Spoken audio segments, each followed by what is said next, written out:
Hello and welcome to the Guns on Pegs podcast. This is episode 8. Thank you ever so much for joining us once again. Before we go on into the meat of the podcast, I want to say thank you to everybody who got in touch following our previous episode. Most of the messages were pretty complimentary. One or two of them were unbroadcastable.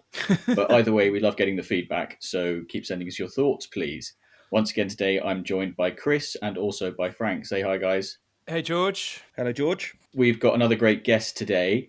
It nearly didn't happen, but we've managed to get there. So, Chris, Frank, who's going to tell me about our guest? Our guest today was described by the editor of Shooting Times as one of the best side-by-side game shots in the country.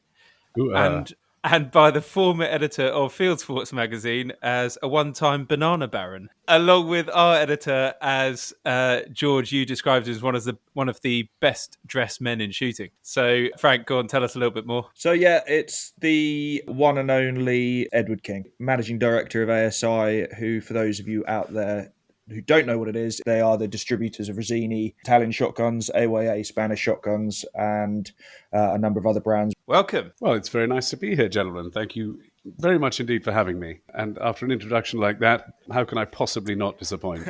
Why might Marcus Janssen describe you as a one-time banana baron? I have absolutely no idea. I seriously have no idea. Marcus and I go back a long way, and he's obviously got memories of events which I have no longer got memories of. So. I thought for a moment you were going to insert that little snippet, which was, I think, used by Charlie Jacobi after some event, where he said, Edward King puts the Edward back into Edwardian.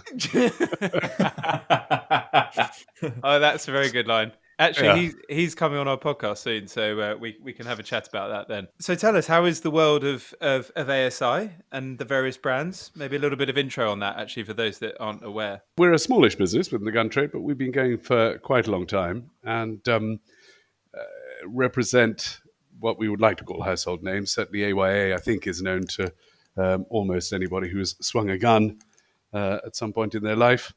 The number of times we get people coming up saying, oh, you do AYAs. My first gun was an AYA. I then always ask, what's your current gun? And the smile then wanes from my face generally. But so the AYA, as I said, known to everybody. Rizzini, possibly not quite so well known to everyone, although we have been working with them for 8 years now, and their company has been going for 52 years. It's a family company. They're based in Italy, and they're very much after our own hearts insofar as they are big enough in terms of manufacture and production to have some quite sophisticated machinery, but they're small enough so that if they need to be flexible and versatile, they can be. So we do a lot of special orders. They're able to actually make a special order for us on even a relatively inexpensive model. Obviously, the very cheapest that they do have to be made in series, but we can turn out a tailor-made one-off for an individual on a gun that's $3,500, which most other big manufacturers just wouldn't be able to look at. That's definitely something I've noticed with the Rizzini models. They're rather well priced and also very well designed for that money as well. I think that's right. They work. Giuseppe Rizzini is son of the founder and one of the chaps working in the factory on the design side, and he does have a particularly good eye for nice-looking guns.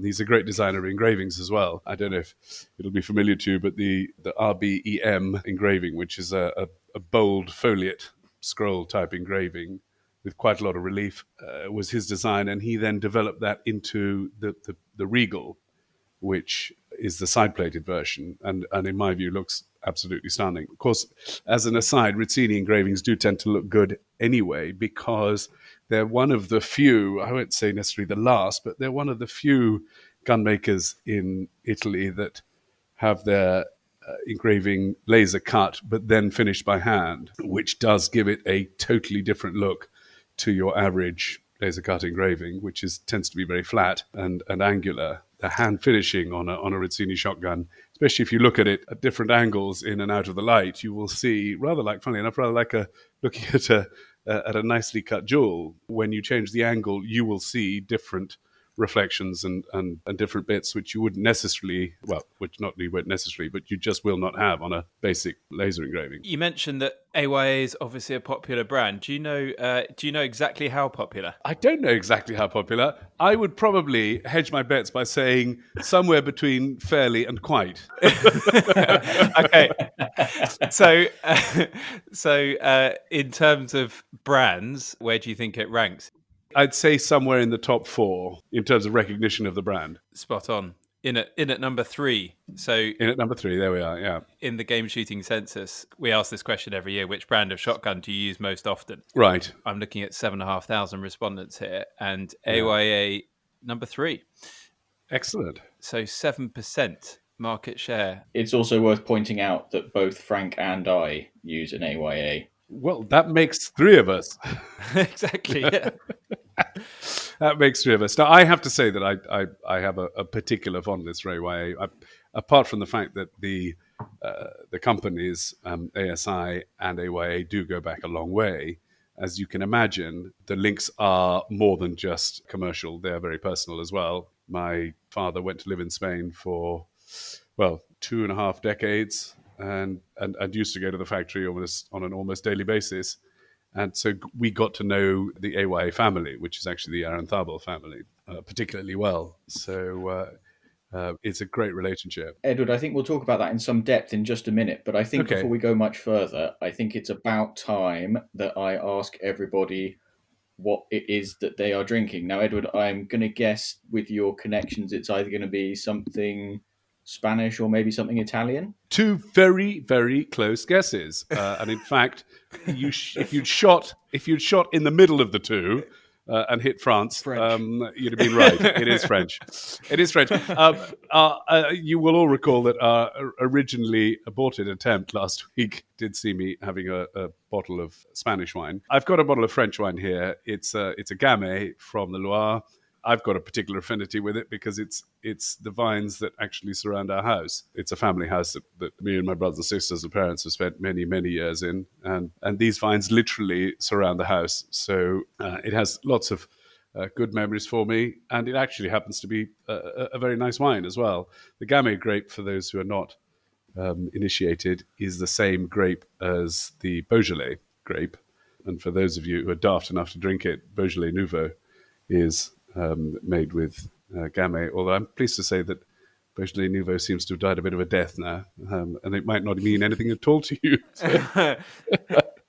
But Edward, I think you deserve special points for being the first person to bring an entire bottle of wine onto the podcast. Most people so far have just had the one drink, which I think. So I think that definite brownie points there. I was told that this podcast might go on for 40 minutes, so I will see if I can stretch this bottle of wine out.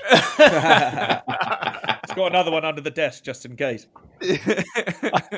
I'm looking at another 6, but I don't think we'll need to pop the corks on any of those. Chris, what have you got? If Edward's drink is a AYA number 1 in style, mine is very much AYA number 4 box lock. It's a Whitstable Bay Pale Ale, a lovely beer, and it's, now that I live in Kent and not Suffolk up with you guys anymore, it's the closest coastal brewery to me. It's a really nice little beer from over that way. I went over there the other weekend, picked some up, thought that would be nice for the podcast. So yeah, definitely encourage you to try it. Does it have sort of slight hints of the sea in it with that slightly iodine-y, salty sort of hints in the background, or is it... That is a very mature wine palate you're talking about right there, that you've obviously perfected. It tastes just like any other pale ale to me, but it's quite nice. Frank, what are you on? After being asked in the pub last time I was in whether I was sponsored by St. Peter's or Adnams from people that had been hearing the podcast before, I am currently not sponsored by either of those breweries, but very much open to being so in the future.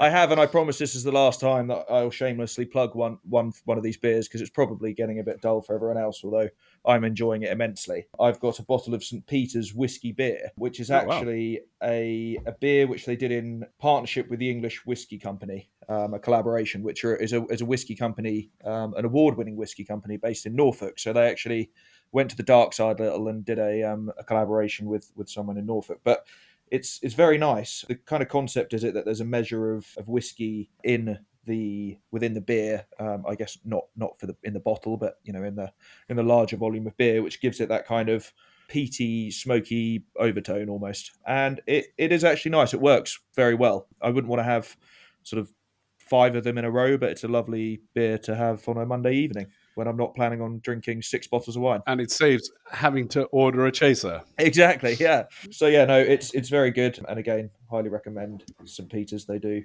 some awesome beers. They're the Ipswich brewery, aren't they, St. Peter's? No, St. Peter's are Bungay. Oh, Bungay, all right. Suffolk or Norfolk? Suffolk. Just inside. Yeah, not Suffolk. far. Inside Just. Suffolk. Yeah. Full of Norwich supporters, though, isn't it? Nothing wrong with that. Not now, it isn't. Yeah, Well, yeah, but they're not Ipswich fans either, are they? exactly. There's none of them left. No, it's not a good time to be an East Anglia football supporter. George, what are you up to? I have got a gin and tonic, but not just any gin and tonic. I think it's a game-changing gin and tonic. I've got Silver Fox Gin, which has got sort of citrusy notes, and I've got it with Fever Tree Mediterranean Tonic and a slice of orange. And I'm not joking when I say that it is absolutely the best gin and tonic I've ever had. They're just so good. My dad put me onto this a couple of weeks ago, and I instantly went online and ordered a bottle. And it's called Silver Fox. Yeah, very nice. Lots of ice. It's absolutely perfect for this sort of weather and this time of year. So, Edward, tell us a bit about the background of ASI. Obviously, you mentioned this close affiliation with your Anthabel family, and we obviously know Alex quite well from his time joining us for a drink in London. But how did you sort of get started in this then? Crikey. Well, this might be repetitious for some people, but it was purely by accident. My father and his brother and brother-in-law and my grandparents used to go on holiday in Barcelona quite regularly, or north of Barcelona, in the days when there were just a whole series of little villages there, little fishing villages that had rooms to let and so on. Nothing like what it's become. And they happened to be out there one year, and this must have been about probably 59, I think. And there was a rainy day, so they didn't go to the beach, and they decided to go and do some shopping. And they were traipsing through the streets of Barcelona and walked past a gun shop, which were actually fairly well dotted about in Barcelona at the time. And they looked in the window, and there was a side-lock shotgun that looked for all the world like quite a nice gun, a decent piece of wood. The engraving looked very good, and the whole line looked quite elegant. So they popped in and they asked the bloke behind the counter in their sort of pidgin Spanish, how much does it cost? And the chap gave him some absolutely ludicrous price, by which, I mean, it was something like about 45 or 50 quid. And my father said, you absolutely sure? To which the shopkeeper, in traditional Catalan style, said, well, we can talk about the price if you like. My father was actually sort of angling for a different response. Anyway, so he found out that it was made in the Basque country. They got back to England. They got on an airplane. Actually, no, before they got on the airplane, they contacted a thing called the Spanish Chamber of Commerce in London and said, could you send us a list of gun makers in Spain, expecting to get back, I don't know, a list of maybe 30, 40 names. And a stream of paper came back with maybe 250 names, varying in size from right at the top. Actually, AYA was right at the top, purely in terms of employees and production capacity, but it included Sarasqueta, Huartechea, Sariugarte, a whole load of names. And so they literally just said, right, well, there's no point going to see anyone who has fewer than, 25, 30 employees. So they took appointments with various people, got on an airplane, got an interpreter, super chap called Jesus April, or Jesus Abril, whose English was definitely worse than my father's Spanish. But anyway, they stuck with him. And they went to see some of these people. And the deal was, in those days, rather like it is in many gun makers.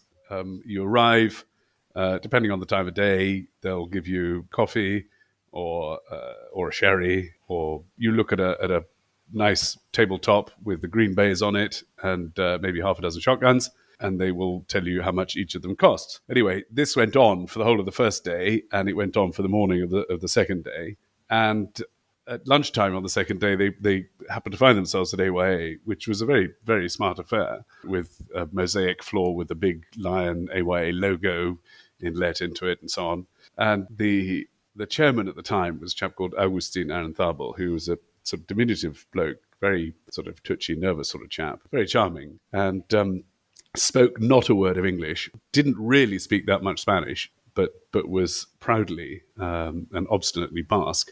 So the interpretation had to go from English into Spanish, Spanish into Basque, and then they'd get their answer in the other direction. So I'm sure quite a lot was lost in translation. But they talked about shooting partridges in Spain and shooting pheasants in England and grouse and all the wonderful things that we in England have to offer when it comes to game shooting and guns in particular, because the Spanish were very much admirers of the English gun making tradition. Anyway, this then led to lunch. They went out and had a very good lunch, which is probably extremely well lubricated. Came back, had a coffee in the office, and then my father just said, are we going to see any guns? We said, oh, yes. He said, sorry, I forgot. Anyway, and they took him around this factory, and the factory was on 4 floors, and I don't know how many square meters, but at a conservative estimate, it was probably in excess of 1,600 or 2,000 square meters of manufacturing space with every machine you can imagine. And it was the sort of thing where you got tree trunks and billets of steel going in one side and finished guns of all different qualities coming out of the other end. They even used to make the screw for the bridle inside the lock plate with their own thread so that nobody would be able to use their parts in their own shotguns. What year was this? 1959. And anyway, and having looked at the factory, Augustin said something which stuck in my father's mind, saying, you can see what we can do. You guys make the best shotguns in the world. Ask us to make something and we'll make it for you. And my father thought this was actually a rather better idea than just plumping for the sort of previous models he'd seen at the other makers, because they weren't really prepared to alter too much. So anyway, they got back to England. I think my father at the time got hold of a Holland & Holland Royal, and they got a Wesley Richards standard non-detachable box lock, which they sent down to the factory, and they said, right, that's a side lock, that's a box lock. Make us a box lock ejector and a box lock non-ejector, and make us a nice side lock and a slightly more affordable side lock. And so the nice side lock was the number 1, the more affordable one was the number 2, the box lock ejector was the number 4, paradoxically, and the box lock non-ejector was the number 3. And it was on that they built a range of guns. I would say the rest is history, but it is, the expansion of AYA in the UK in the 60s and 70s was meteoric. Yeah, I mean, if you shoot game and to have not seen or shot with one of those, it'd be... it's unusual. But I think actually probably the biggest stroke of genius that they had was with the invention of a model called the Yeoman, which was a totally no-frills box lock non-ejector, and it had plain piece of wood and no embellishments whatsoever, but it was built like a brick outhouse and bomb-proof. And I think someone explained it to me many years ago when I was on a shoot, and he said, of course, the reason that the Yeoman was so successful is that when it actually came out, it was the first new gun that a lot of people were able to afford. People who otherwise would have had to have bought, shot out secondhand English or something Belgian and dodgy. This was a gun which was brand new, had disc set strikers, independent firing pins, chopper lump barrels, stocked up at the head like a proper shotgun, and they didn't need to borrow any money to buy it. And they sold by the container load. And so, Edward, since you've been involved, I suppose since your family's been involved, the shooting world and obviously the gun world have gone through a fair few changes. Are there any that sort of stick out in your mind? Massive, yeah. Well, yeah, I think probably actually just around about the time that I was joining the gun trade, having been immersed in it by my ankles, rather like poor Achilles, was the 1988 Firearms Amendment Act, which followed the Michael Rance massacre at Hungerford. That was, I think, when all of a sudden things changed for the gun world, because the new certificate came out, which may just be the only certificate that any of you have ever known, but I'm an older man. And I can remember my first certificate was a little piece of paper, which was about 4 inches by 5 with my name on it and the postcode. And that was my shotgun certificate. And that enabled me to buy and own shotguns. And if I wanted to order one, I could ring up a dealer or a gun shop or whatever and say, look, this is my certificate number is such and such. Can you send me a shotgun? And they'd pack one up in a box and post it to me. And that particular act of Parliament changed that radically, because not only was the sale of shotguns by mail order banned, but all sales had to be done on a face-to-face basis. The shotgun certificate holder had to produce the original of his certificate, which that could then be checked by the retailer or the seller to make sure it was he or she. The details had to be entered on. The whole procedure for obtaining one was tightened up dramatically. And of course, at the same time, the firearms certificate, the new style firearms certificate, came into being as well, with a much more stringent good reason clause. And that good reason clause was occasionally, by unscrupulous firearms licensing officers, used on shotguns as well, even though it was actually totally ultra vires to do that. So that was, I think, the first big change. And what about in terms of what people are looking for in terms of a gun? Well, that was my next one, I think, is that actually towards the late 70s and early 80s, the ability for people to make shotguns by machine was developing at a very, very advanced rate. And the Italians in particular actually cottoned onto this and understood it very well. And they put a lot of time and resources into interchangeable parts, CAD-CAM design and manufacture, ever decreasing tolerances, which enabled you to make shotguns on a large scale in terms of quantity, and obviously keep the price of the shotgun itself more and more increasingly affordable. Something that actually, when you're making guns by hand, you just cannot do, and you cannot compete. And actually, it's an area where the Spanish gun making sector as a whole did take their eye off the ball. In Spain, I suppose one has to understand that certainly in those days, they were coming out of a period of Franco's administration where the market was incredibly protected from imports. And not only that, there were quite heavy subsidies available to people who were exporting. In addition, hand labor was cheap. So rather than invest, let's say, $250,000 in machinery, it was much easier to take on another, dozen, 15, maybe even 20 people, because they weren't expensive to take on.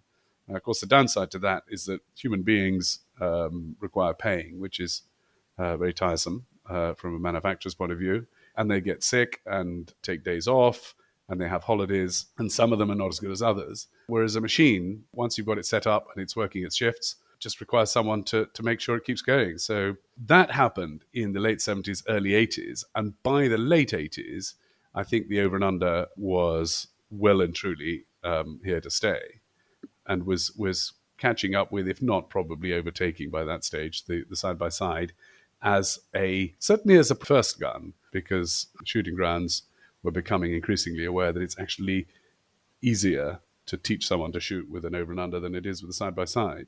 And that drift has now I wouldn't say complete, but it has totally overturned the balance there. If you ask the average dealer how many side-by-sides they sell in terms of new guns, I think you'd probably find that it's somewhere less than 5% of the number of over and unders. Ironically, a lot of people still shoot with side-by-sides.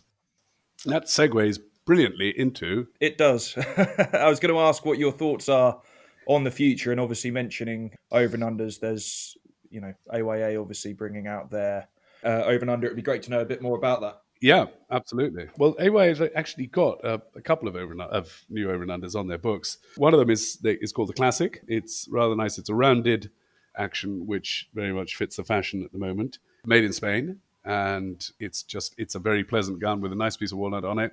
Selective single trigger, as one would imagine. It's a principally hand engraved gun that uses a certain amount of laser work, as does everybody, and usual barrel length, selective single trigger, very much in and of the AYA stable. So that's a gun that's going to come out, will be available. We're hoping to have some ready by the end of this year, otherwise certainly early part of next. And the other one is at the other end of the scale, is an absolutely stunning handmade shotgun, which they call the Senator. That is, although obviously built on a machine action. It is fully hand built and fully hand finished with a very, very beautiful engraving. And they're aiming basically at the market, which certainly the Senator aims at the AY number one market. Unashamedly, it's a best gun, and it looks like a best gun, and it's made totally to measure and to order. There's even a titanium action one available, which sounds quite exciting. I haven't seen one myself, but the titanium action is a lightweight gun, which I'm told has some extraordinary handling qualities.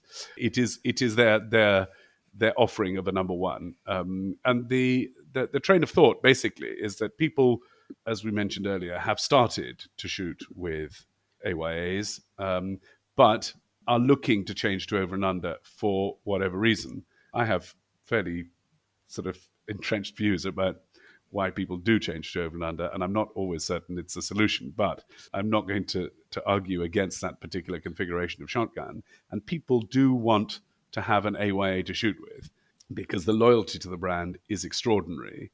And at AYA said, well, now at least you can have a gun which is a classic AYA, designed, built by AYA, finished by our best craftsmen to match and equal the number one.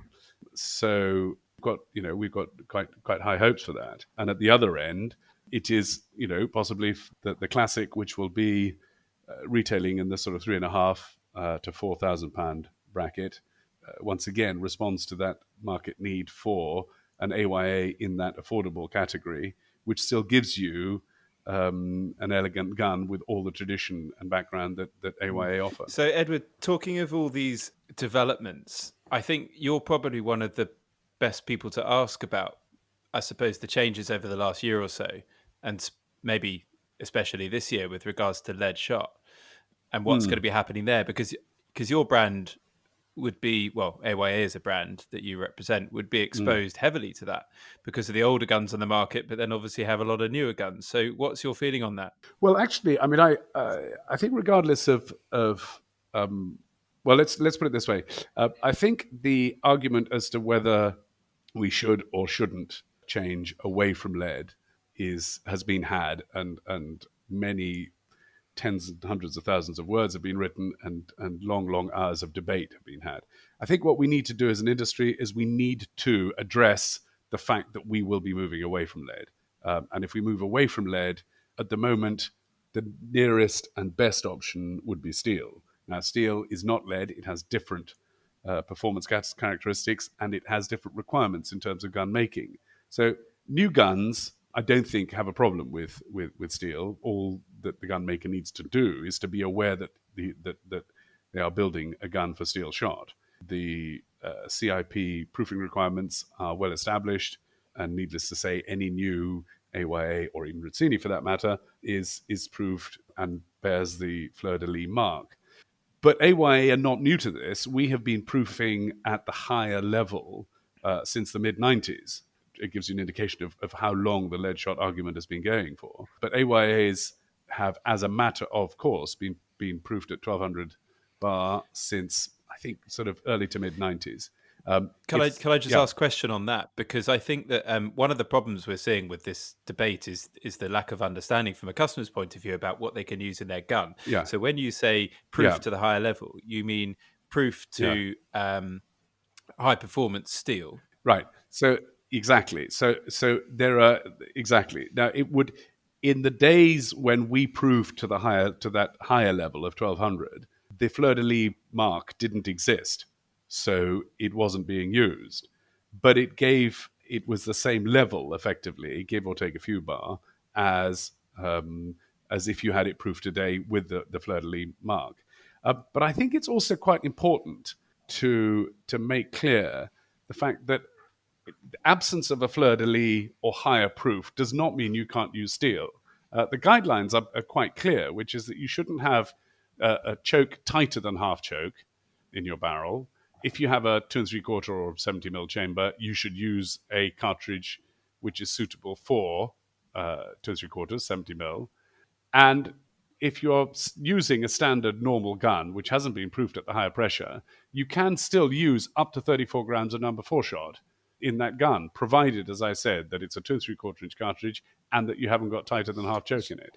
So steel will be available for a lot of people whose guns were not built for use with steel shot, as long as they have 2 3/4 chambers and they're not tighter than half Which choke. takes a lot of guns into the market. That's the really important thing. There's a lot of guns that people don't realise that they could actually use steel for. Yeah. Yeah. But Edward, I'm going to abuse my position as a host of the podcast to ask for a bit of personal advice. My gun, Yeah. I know, hasn't got a fleur-de-lis stamp, and I also know that it's got full choke in one barrel.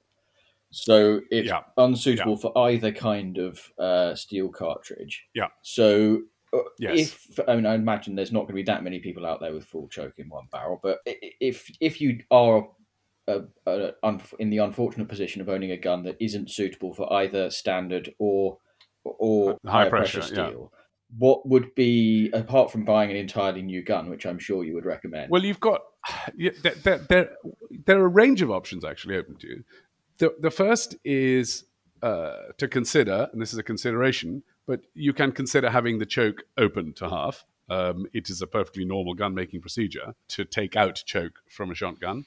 It doesn't damage the gun. It actually relieves the choke, so it would then allow you bring it down to somewhere below or half or just below. That would then allow you to use standard steel shot cartridges through it.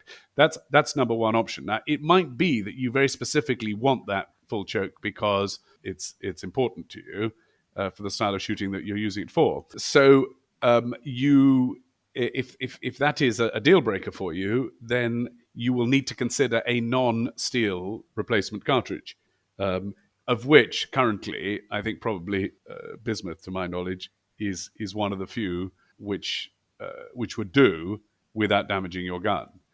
Bismuth is a little more expensive than lead by a factor, but it depends what you're using it for. I, for instance, have been up till very recently using bismuth for shooting wildfowl because the requirement is that we don't use lead or that we use non-toxic. I don't, on an average duck flight, fire more than a pocket full of cartridges. So yes, my cartridges will be more expensive because they're bismuth, but I'm not firing so many that it invalidates or makes the whole exercise unaffordable. It's a horse of another colour if you're going to shoot a 500 bird day in Yorkshire or Wales or whatever and fire 200 cartridges. Then bismuth is going to be very pricey. And so that brings me on to the next thing, which is, so your gun has got a set of barrels that are not suitable for steel chokes. You can have barrels made and fitted to that gun which are suitable for steel shot. Once again, you need to bear in mind that half choke will be the tightest choke that you can have. But then half choke is a fairly decent choke. In the days when I started shooting, most people shot with improved cylinder and quarter and got on perfectly well. Quarter and half is the ubiquitous choke now, and I know plenty of perfectly competent shots without being, in the top ranks, who can shoot very nicely with quarter and half choke, whether they're shooting with lead or with steel. Yeah, choke's one of the massively over-debated things because there's a big disconnect with what people use in terms of cartridge and then obviously have in their choke. So right. So you mentioned obviously getting barrels rebuilt. How about re-sleeving? That's been talked about. Under what circumstances might you consider that? Well, it's a less expensive way of rebarreling your gun. The problem with re-sleeving your barrels is that you effectively chop the original barrels up, because what they use is they use the lumps and the chamber, and then they sleeve the tubes into the lumps and the chamber. So you have new tubes with more appropriate wall thicknesses and new rib top and bottom. But you won't have your original barrel left. If you have a secondary barrel made as an extra barrel, your first one remains intact. So you have that flexibility. I mean, that said, no, actually, I think it makes sense. If you have your second barrel, you can keep your first barrel with its tight choke for doing your duck flights or going goose shooting or whatever it is you want to do, and then you have another barrel which is quarter and half choke, super steel shot proof, and you can use that for any form of steel shot for all your other shooting requirements, perhaps. So not to hold you to it, but from a price point of view, Yeah. what are we looking at for? I mean, I know it varies depending upon the model of AYA, for example, that you have. But could you give us a rough indication? Yes, I can. I think if you're looking at having an extra set of barrels for an AY number 2 would cost you somewhere in the region of about $3,500 for a pair of chopper lamp barrels. Now, you can tread onto a different path there, which is you can say to yourself, well, rather than $3,500 for my set of barrels, for my lovely and cherished gun, what I might do is actually look out on the market and see if I can find a second-hand number 2 of relatively recent build, anything from 2000 onwards, is guaranteed to be suitable for that for steel shot. So you can have your steel shotgun, and you can have your non-steel shotgun. Yeah, for $3,500, you're in that territory of thinking, I'll keep that gun, lovely as it is, and buy myself a modern OU, the Rizzini you spoke about. Absolutely, yeah. And then use that till the cows come home, knowing that it won't break. I mean, this is where the debate comes in. Yeah. I don't think. I mean, I don't think that a sort of 45-minute or 1 hour podcast conversation is going to solve that particular problem. But it's a useful thing to be able to ventilate as a concept, which is what do you do to address the arrival of non-lead shot. And I think one's got to bear in mind that the speed at which the cartridge makers will adapt shouldn't be underestimated either. Things have moved relatively slowly up to now, but with good reason. Lead is the best material out of which to make the shot that goes in shotgun cartridges. And the reason we use it is because it's the best for the job. It's widespread, it's inexpensive, it's malleable, it has the right density, and all those sorts of things. So cartridge makers use that and make very good cartridges with lead. But now that someone has actually, popped a flag on the horizon, the cartridge makers said, right, we know how to make lead, that's fine.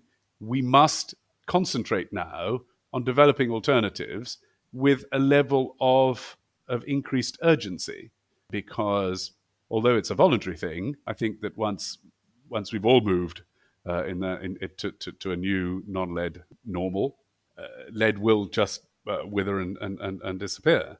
So the cartridge makers are addressing themselves to this, and I will not be surprised, and I won't be, and I know I won't be disappointed. Cartridge makers will, over the next few months or couple of years or whatever, come up with some quite exciting solutions to this challenge. They are, technically competent, and they will do it, in partnership or at least parallel to the developments in shotgun barrel making and so on. So I certainly don't hold fears for people being able to shoot with cartridges that are not lead. So this wasn't supposed to be a self-help podcast for our issues. Sorry, I hijacked it. But George and Frank, you guys make up the typical type of person in this scenario with your guns.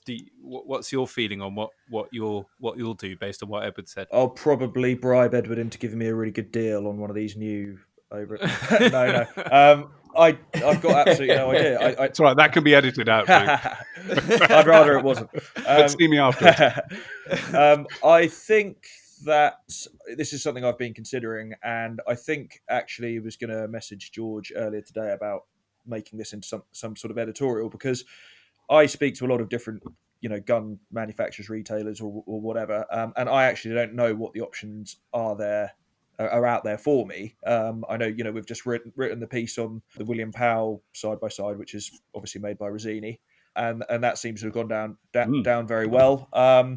But outside of that, I'd love to know what other options I've got for steel-proofed and or 3-inch chambers, just so that I know I'm covered no matter what kind of shooting I'm doing. And it'd be great to sort of have an almost a list and a little bit of a breakdown of what those options are. So, and I think that actually probably we'll find that will be forthcoming from the manufacturers anyway, and from the cartridge makers as they progress down this particular road.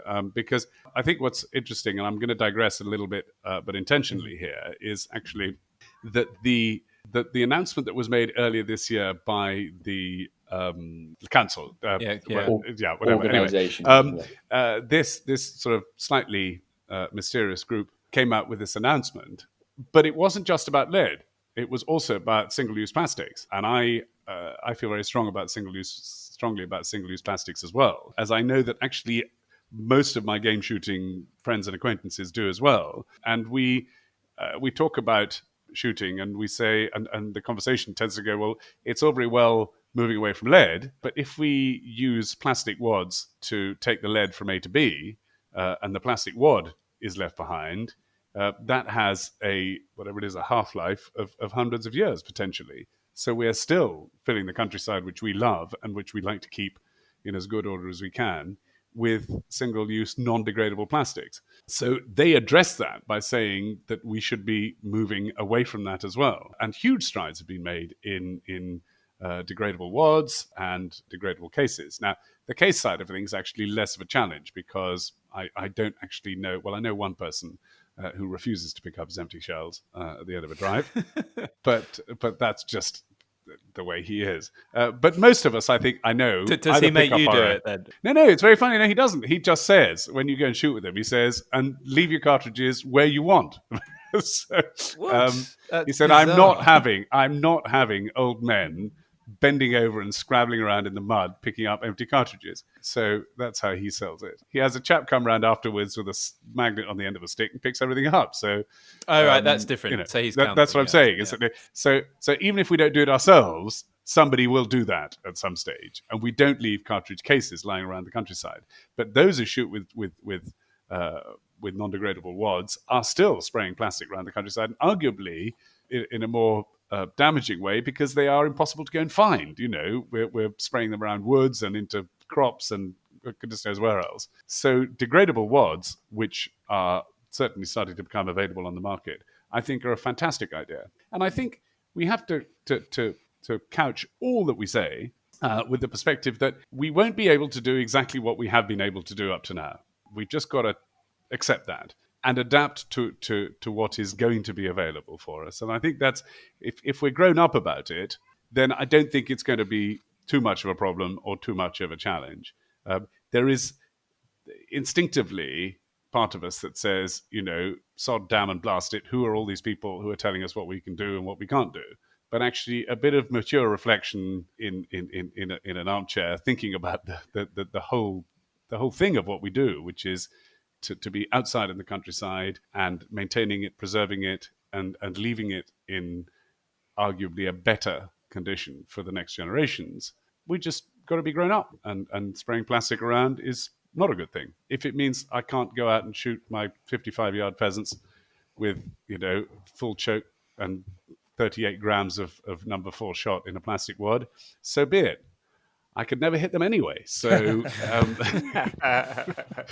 I think that's that voice of wisdom has spoken, and that is a pretty good place to leave that conversation. I would say. I think that you've summed it up very nicely. Yeah, I agree. I think it's a very nice place to leave it. So, Edward, thank you very much indeed for joining us and for persevering through power cuts and technical issues and all sorts. It's great to have you on the podcast at last. And a thunderstorm this afternoon. Yes, exactly. It's great.